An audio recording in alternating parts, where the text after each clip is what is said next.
Quando eu conheci o minimalismo lá em 2016, eu só queria ler sobre o tema, ver vídeos sobre o tema, para tentar entender melhor e aplicar, né? Tentar aplicar essa filosofia de vida para minha vida. E um dos livros que me ajudou demais nesse processo foi o livro da Francine Jay, Menos é Mais. Então hoje eu quero compartilhar algumas coisas desse livro com vocês. Se esse vídeo tiver bastante acessos, pode render parte 2, parte 3, parte 4, porque o que eu vou falar agora é uma parte bem pequena e tem muita coisa interessante para falar. Então compartilha aí e já se inscreva no canal. Um erro das pessoas é pensar que o minimalismo é o vazio. E vazio lembra algo ruim, né? Minimalismo, não tem nada, é escassez, é pobreza.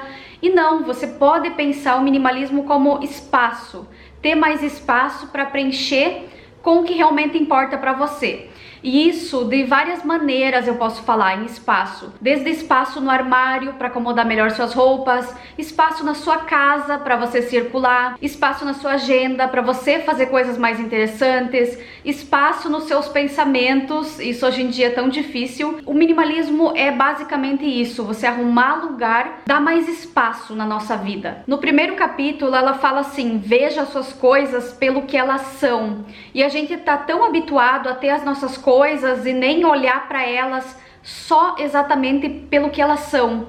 A gente acumula ali e algumas coisas a gente usa, outras não, mas um exercício bom, ela fala, para você andar pela casa e observar cada uma das suas coisas, o que você consegue ali, né? E ver os itens basicamente pelo que elas são. E ela até divide em 3 categorias principais: as coisas úteis, as coisas bonitas e as coisas afetivas. Basicamente, tudo que a gente tem em casa é isso, ou é útil, alguma coisa que a gente usa, e para ser útil, gente, tem que ser utilizado. Então, assim, ó, por exemplo, se eu tiver uma pilha de 12 toalhas, elas são úteis, né? Preciso no dia a dia. Mas se eu só uso 2, 3, as de cima sempre, e as de baixo estão lá paradas, elas não são úteis. Elas poderiam ser úteis, mas elas não são.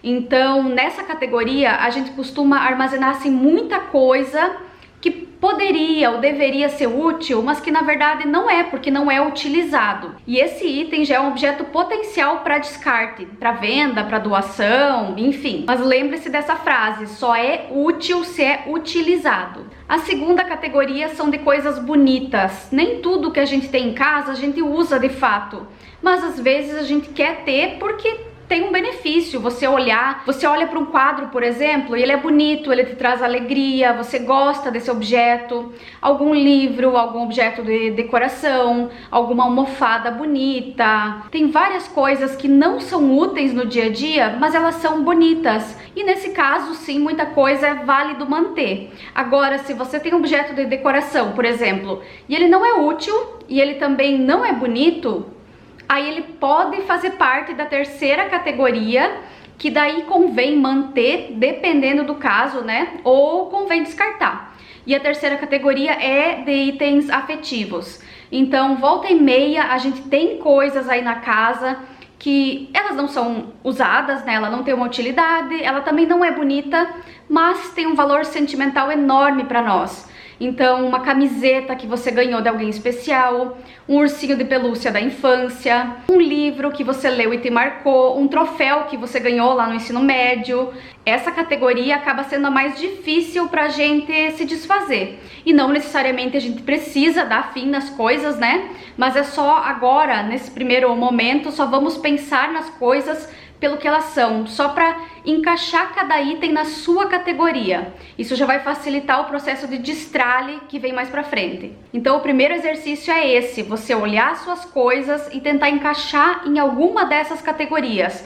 Se ela não se encaixa em nenhuma delas, já é um bom indicativo para você destralhar. Nesse primeiro momento, também não se preocupe em arrumar suas coisas, é mais para pensar nos objetos em si. O segundo capítulo se chama assim, você não é o que possui.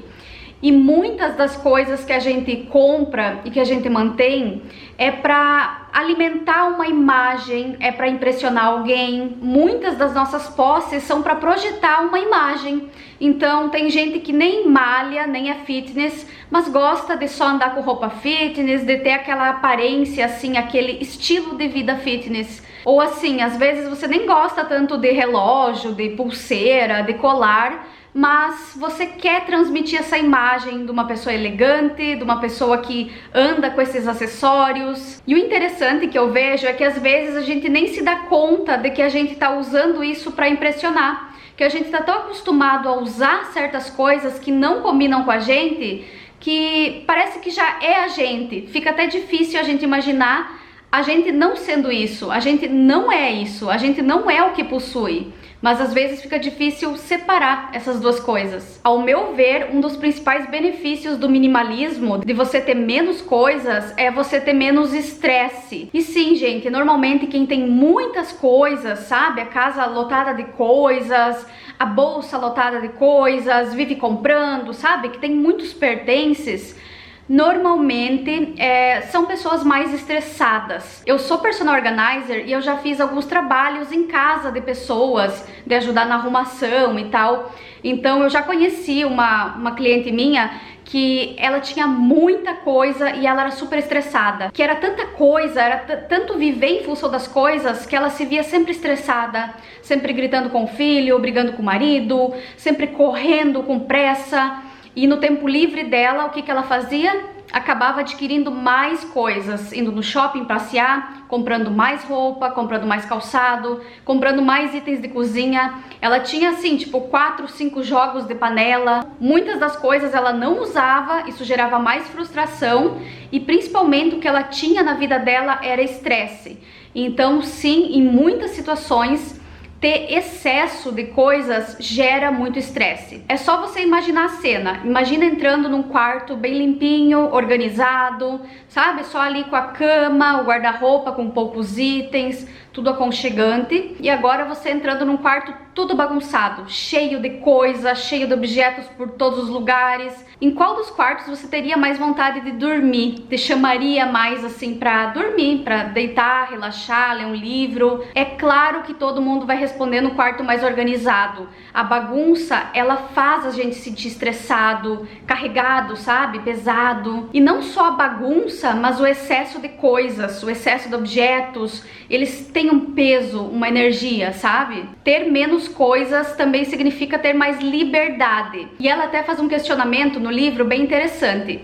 Imagine que você vai receber uma proposta de trabalho e você tem 3 dias para arrumar suas coisas e mudar de país, assim, atravessar o país, ir lá pro outro lado do Brasil. Você aceitaria e levaria só o suficiente?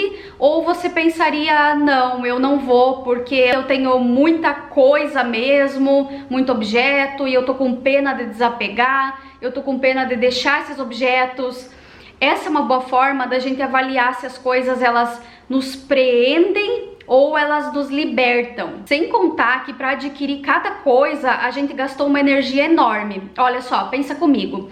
Quando você vai numa loja comprar alguma roupa, você gastou não só o dinheiro para comprar aquela roupa, mas você gastou o seu tempo pesquisando, aí foi até o local, escolheu a roupa, voltou para casa, às vezes precisa de algum ajuste, aí você levou na costureira, pagou a costureira, esperou ficar pronto, foi lá na costureira, buscou a roupa, trouxe para casa, aí você usou, lavou, passou, guardou, depois não usou mais, ficou ali meses sem usar. E essa roupa tá ocupando o lugar do armário, ela tá se deteriorando, mesmo sem uso, às vezes desbota, às vezes mofa. E ali depois de meses sem usar, deu vontade de usar de novo e você viu que ela tá manchada.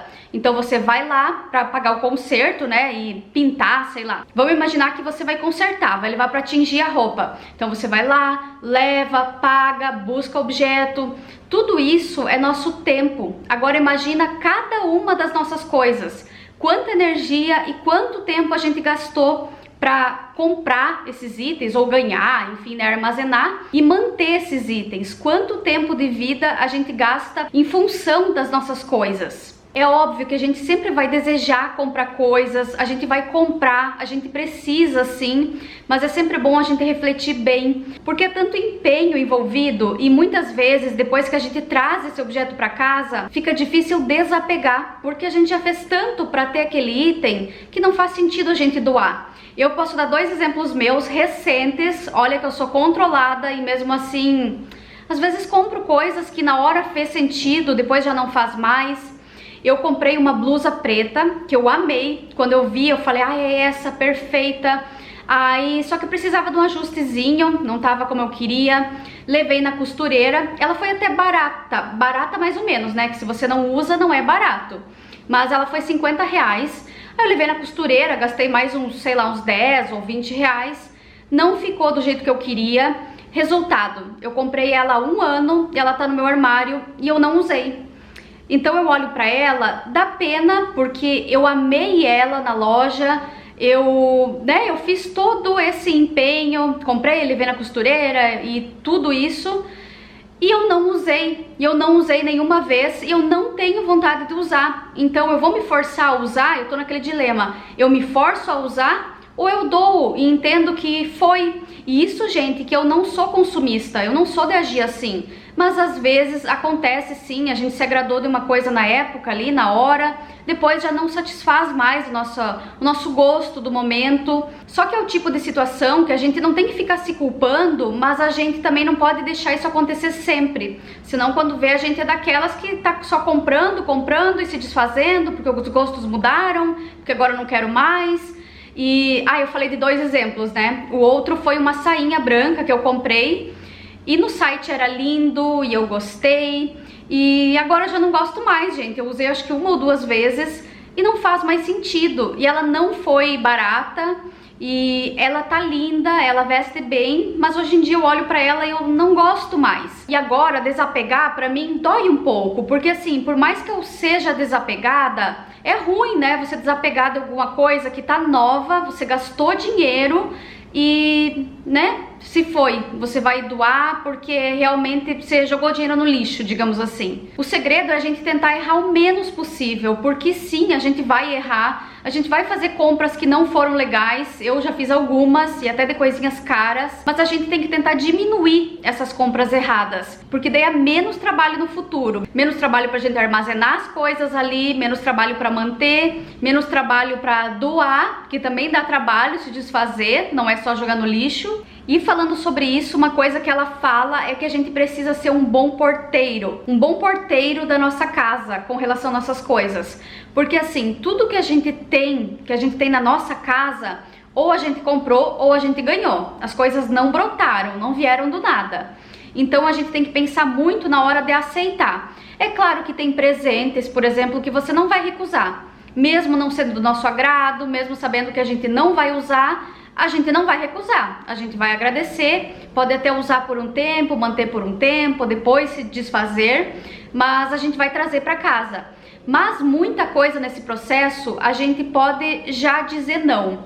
Por exemplo, brindes, sabe? Coisinhas que a gente ganha de brinde. Se você sabe que você não vai manter, que não é um negócio que você vai guardar, já diz não de cara, já economiza esse trabalho de trazer para casa, arrumar um lugar para guardar, depois descartar. E também isso com relação às compras, seja um bom porteiro, escolha bem o que você vai trazer para sua casa. Espero que esse vídeo tenha te ajudado no processo do minimalismo. Como eu disse, se tiver bastante acessos, eu vou trazer mais vídeos sobre esse livro, então compartilhe esse vídeo, também se inscreva no canal e dê o joinha. Um beijo e tchau!